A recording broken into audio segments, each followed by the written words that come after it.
So an interesting video for you guys today. I did debate with myself whether to actually make this video or not, but I thought ultimately I'm not revealing anyone's private information here, and I just thought my subscribers would find this funny and interesting. I hope nobody, including the person involved, gets offended, as this is just a bit of fun. So a bit of background. Recently, I was in communication online with someone in the film industry, and this someone mentioned that another actor and film director wanted my email address, and he asked whether he could give it to me. The name of the person who wanted my email was Danny A. Abeckaser. When I read that name, it rang a few bells. I thought it sounded familiar, and I realized that this was a guy who had been in Martin Scorsese's The Irishman in 2 scenes with Robert De Niro and 1 with Bobby Cannavale.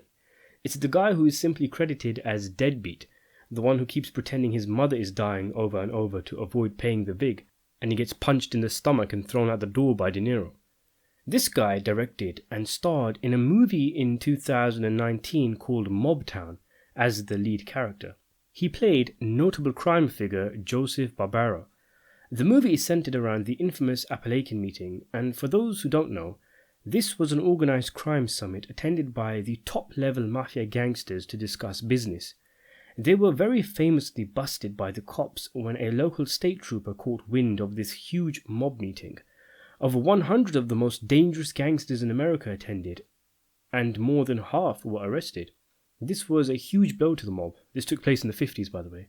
And they had remained an undercover organization up until then, but the Abeckaser Conference exposed the crime syndicate to the world and to those who had previously refused to believe that such a network of organizations existed, like the FBI.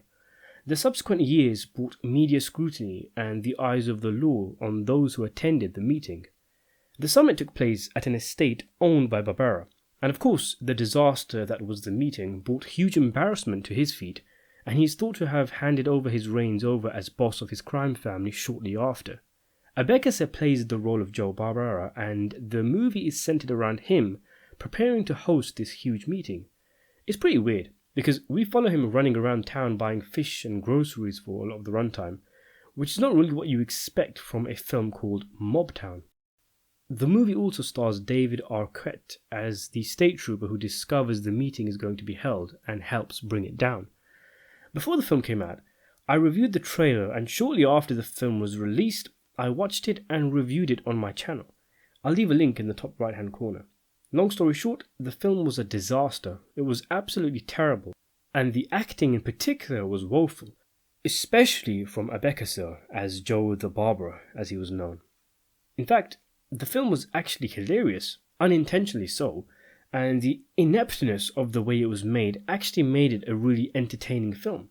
Here are some extracts from my review. The Costello and Anastasia shootings occur around about before the 15-minute mark, and the actual Abeckaser meeting takes place during around the last 10 minutes of the movie. In between all of this is an almost surreal picture in which we follow 2 men separately, as one finds love and purpose in this small sleepy town, and the other goes around buying fish and pork chops.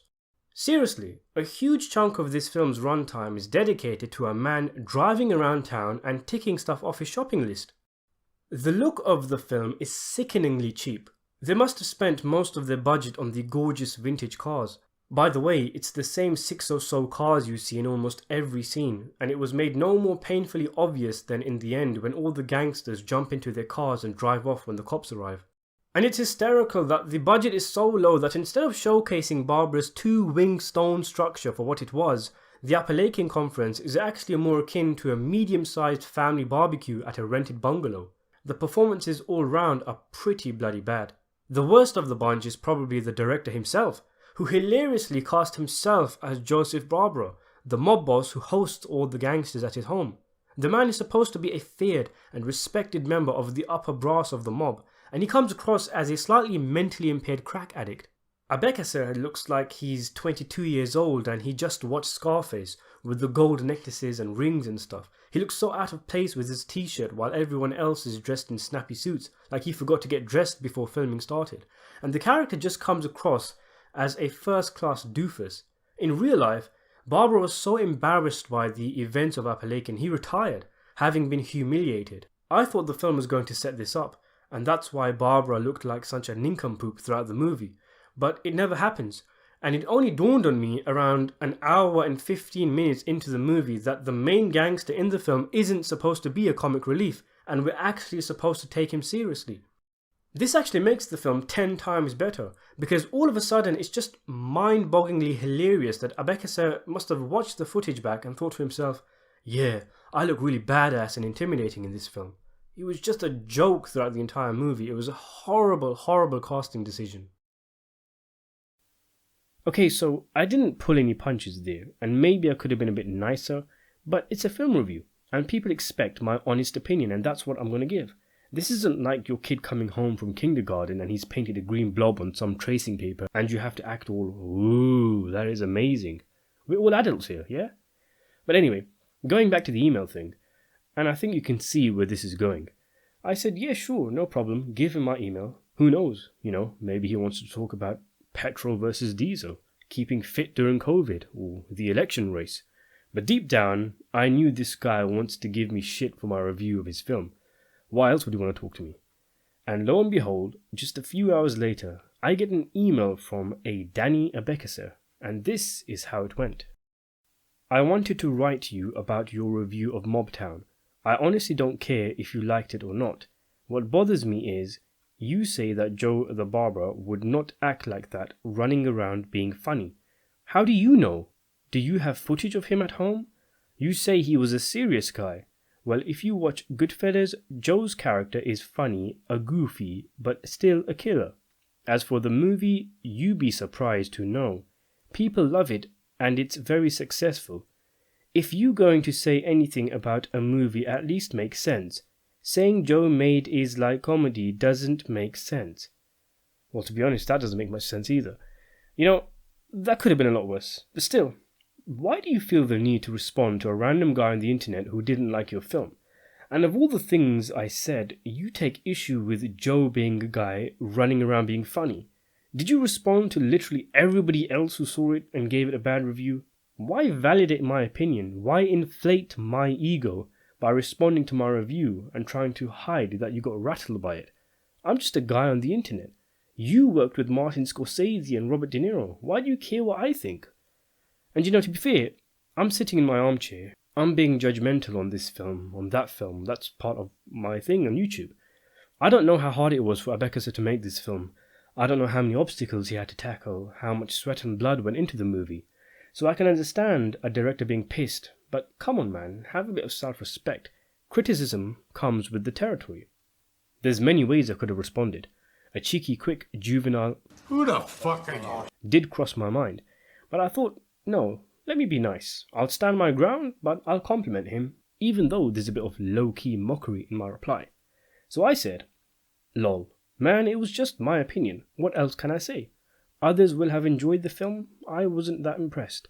I will say, though, I thought the movie was hilarious, so I'll give you that. Your new film looks promising. He's making a new film about a basketball player, and I caught a bit of the trailer, which at least aesthetically looks better on the eyes than Mobtown. But then, a second email from the Hollywood filmmaker. It's not about being impressed. I just think you got it wrong. No one knows how Joe reacted except that he got a heart attack that day. Blackjack is awesome, but you might say I didn't like the way Jackie shoots the ball. Ha ha ha ha ha. Now, here is where I feel he nullifies his own argument. If no one knows how Barbara acted that day, then I'm still entitled to not being pleased with how he was depicted. Just how old Danny Boy is entitled to have an interpretation of the character. But I do have good reason to be unimpressed. The guy was a mob boss. I highly doubt he was running around picking up fish fingers all around town and was acting like a mildly hysterical schoolboy who's accidentally thrown his essay into the toilet. He was the head of a powerful family. He was a lot older than the 15-year-old looking Abeckaser. His underboss was Russell Bufalino, the guy who Joe Pesci played in The Irishman. Can you imagine Pesci as Bufalino being an underling to this guy? It's just not on. Yes, you're entitled to your interpretation, but me and most of the film community blessed with sight and hearing are entitled to thinking you turned a feared mob boss into a Disney princess. So, this is where I decided to do a bit of mild trolling. Maybe bring the guy back down to earth a bit. Why are you being so uptight? Especially since I had a very nice conversation earlier in the day with someone in the film industry, someone whose movie I also criticized, but he countered in a very mature manner. I will say though that I read an interview with Abeckaser after I reviewed the film where he talked about how his Barbara was a wannabe gangster who wanted to rub shoulders with the big guys. So in a way, him being so different to the other characters was intentional in the film, so I'll give him that. So anyway, I said, where would you rank Mobtown among the following films? The Godfather, Goodfellas, Once Upon a Time in America, The Irishman, Casino. And he replied, Mobtown was made for $1 million. It's not comparing it to anything. I told the story through the eyes of the state trooper because I didn't really think it's a mob movie. Okay, that's a good answer, but you can still say a lot of amazing films have been made for less than $1 million. I continued with my gentle trolling, dialing it up just a little bit. I said, where would you rank your performance as Joe Barbara among the following? Al Pacino as Michael Corleone, Marlon Brando as Vito Corleone, Ray Liotta as Henry Hill, Robert De Niro as Frank Sheeran. And he came back with, I was in The Irishman and I love those actors. You'd be surprised, but a few of them complimented my performance in Mobtown. I can't compare myself. I'll let other people do that. Your problem is you're comparing a small movie to much bigger movies. It's impossible. I will tell you this. For a small movie, we did amazing numbers. And the movie is everywhere. You don't see movies of that size get that much attention. It wasn't worth critiquing and analysing his claims, so instead I started to take the trolling up a notch. What was the goal with Mobtown? Did you envision the film as the smash hit, laugh-out-loud, feel-good comedy of the year? Now we're getting wild. Abeckaser swings back over the net with, I made a small movie that made money. You just sit home and write about movies.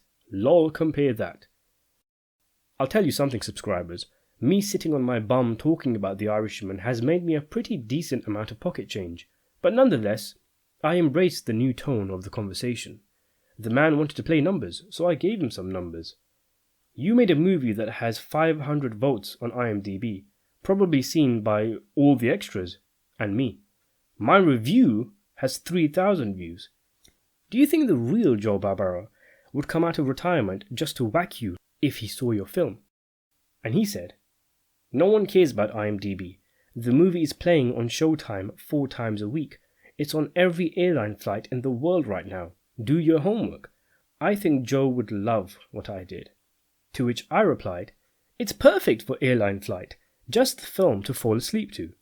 If we're speculating what Joe would do, I think he would kill you by making you watch your own movie repeatedly until you lost the will to live.